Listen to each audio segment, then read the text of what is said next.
Good morning, students. Welcome to DSS online classes. Today, we'll learn about error, least count, and types of error, etc. In previous lecture, we were decided to start error, right? Okay. Now, first of all, we'll try to learn about least count. First one is least count. Least count. देखो किसी भी instrument का least count वो value होती है जिससे कम उस instrument से मेजर ना किया जा सके. Minimum value of any instrument that can be measured is known as least count. minimum value that can be measured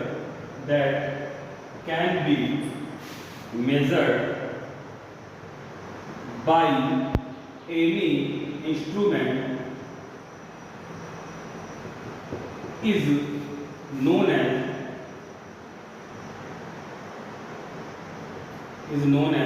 least count. जैसे आप नॉर्मल स्केल लेते हो, नॉर्मल स्केल अगर आपके पास है तो उससे कम से कम आप कितना मेजर कर सकते हो? 1 मिलीमीटर. तो 1 मिलीमीटर उस स्केल का लीस्ट काउंट है. इससे कम आप मेजर नहीं कर सकते. ये हमारा होता है लीस्ट काउंट, राइट. तो minimum value that can be measured by any instrument is known as least count, right. ठीक है, तो लीस्ट काउंट हो गया. अब हम लोग को एरर चाहिए कि what do you mean by error. Error क्या होता है? एरर देखिए, जब आप कुछ मेजर करते हो तो एक तो ट्रू वैल्यू होती है उसकी, एक कुछ मेजर्ड वैल्यू होती है इंस्ट्रूमेंट से. तो ट्रू वैल्यू मतलब रियल वैल्यू और एक मेजर्ड वैल्यू, राइट. तो दोनों के बीच में जो डिफरेंस होता है, डिफरेंस बिटवीन रियल वैल्यू या एक्चुअल वैल्यू और मेजर्ड वैल्यू. रियल वैल्यू या ट्रू वैल्यू इसको बोलते हैं, और मेजर्ड वैल्यू के बीच जो डिफरेंस होता है उस डिफरेंस को हम लोग एरर बोलते हैं, राइट. तो ट्रू वैल्यू है, उससे जितना मेजर्ड रिजल्ट डेविएट कर रहा है उसको हम लोग एरर बोलते हैं. तो डिफरेंस बिटवीन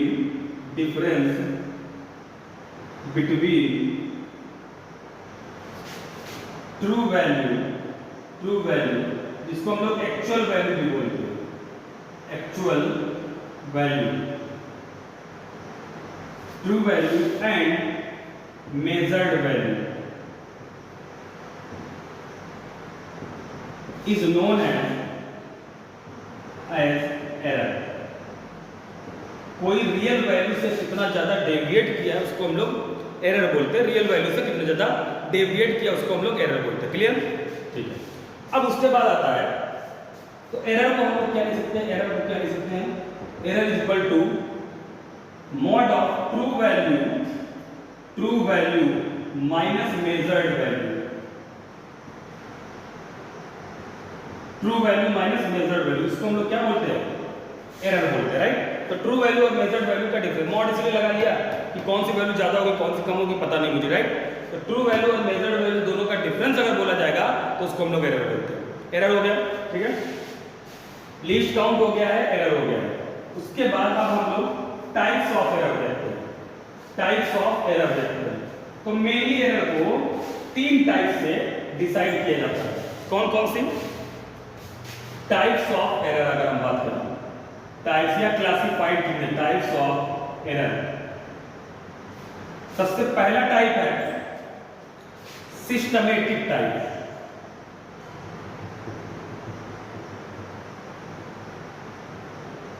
सबसे पहला टाइप है सिस्टमेटिक टाइप, राइट.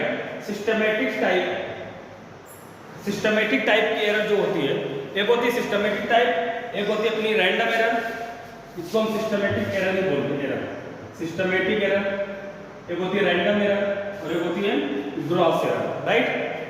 सबसे पहले हम लोग सिस्टमेटिक एरर की बात करें तो these error arise due to system.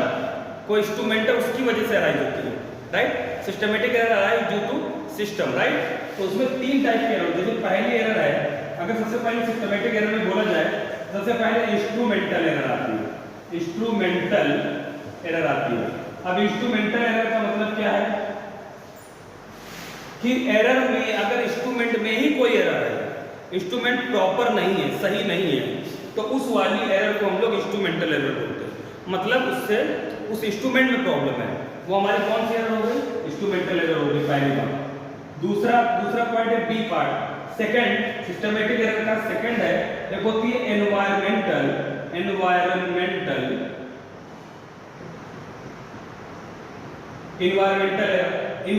Error का मतलब क्या है कि अगर आप एक्सपेरिमेंट कर रहे हो, उस एक्सपेरिमेंट के करते टाइम बाहर के एटमॉस्फेयर में कोई चेंज होता हो, जैसे ह्यूमिडिटी, टेम्परेचर या रेनी वगैरह जो भी है, अगर उसके इस सब प्रेशर वगैरह जो भी है, इन एक्सटर्नल चीजों में अगर कोई एरर आ रहा है, तो उसको हम लोग बोलते हैं इन्वायरमेंटल एरर।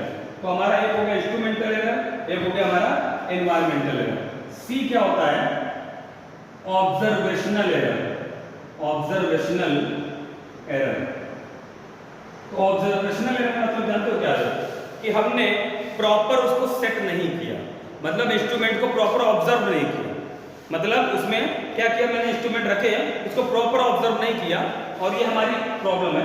मतलब इंस्ट्रूमेंट जब प्रॉपर सेट नहीं होगा, तो आपकी जितनी प्रॉब्लम होती है, कहीं ना कहीं इंस्ट्रूमेंट सेट नहीं है, तो एक तरीके से ये भी बोला जा सकता है कि इंस्ट्रूमेंट ही प्रॉपर सेट नहीं है। तो इंस्ट्रूमेंट प्रॉपर सेट नहीं है, इसलिए इसको इंस्ट्रूमेंटल एरर के अंदर रखा गया है, राइट।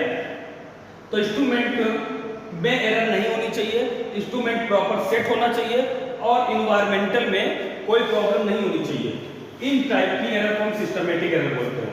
सिस्टमेटिक एरर के बारे में ये हमें पता होता है कि वो एरर जिनकी वजह हमें पता है, those error which cause are known, cause are known, ऐसी एरर को हम लोग सिस्टमेटिक एरर बोलते हैं, राइट। मेनली सिस्टम से रिलेटेड रहती हैं, तो हम लोग को ये पता है। तो ये हमारी पहली एरर हो गई, कौन सी? Systematic error.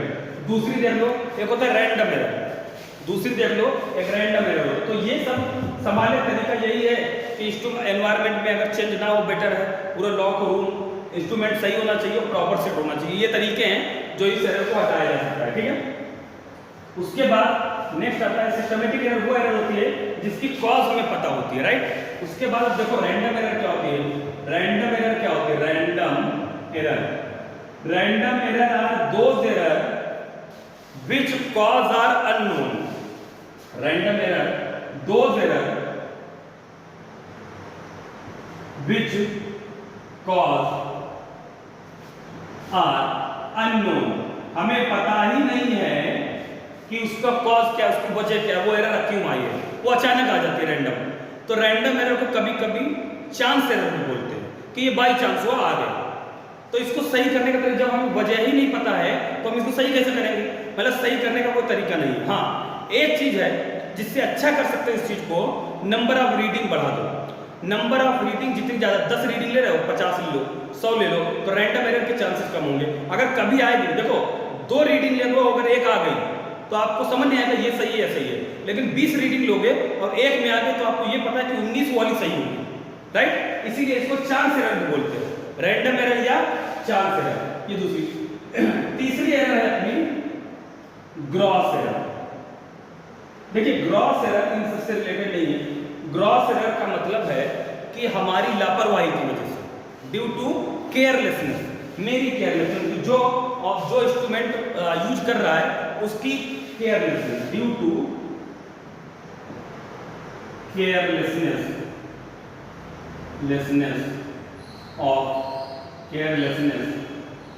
ऑफ ऑब्जर्वर, जो ऑब्जर्व कर रहा है उसकी केयरलेसनेस है, उसकी वजह से अगर एरर आ रही है तो उस वाली एरर को हम क्या बोलते हैं?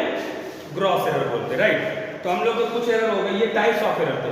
तो लिस्ट काउंट हो गया, मिनिमम वैल्यू जो मेजर की जाए, एरर हो गया, ट्रू वैल्यू और मेजर वैल्यू के बीच का डिफरेंस, टाइप्स ऑफ एरर हो गया।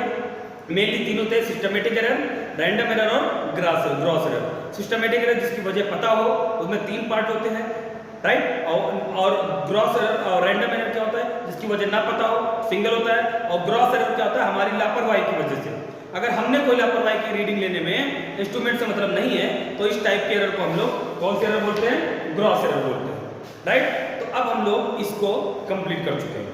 अब अगले टर्न पे हम लोग एरर के बेसिस पे जो न्यूमेरिकल्स आते हैं वो हम लोग न्यूमेरिकल करेंगे कुछ पढ़ने के बाद। एब्सोल्यूट एरर क्या होता है और अपना परसेंटेज एरर क्या होता है, फ्रैक्शन एरर क्या होता है, ये सब हम लोग नेक्स्ट टर्न पे ध्यान देंगे। Okay, thank you.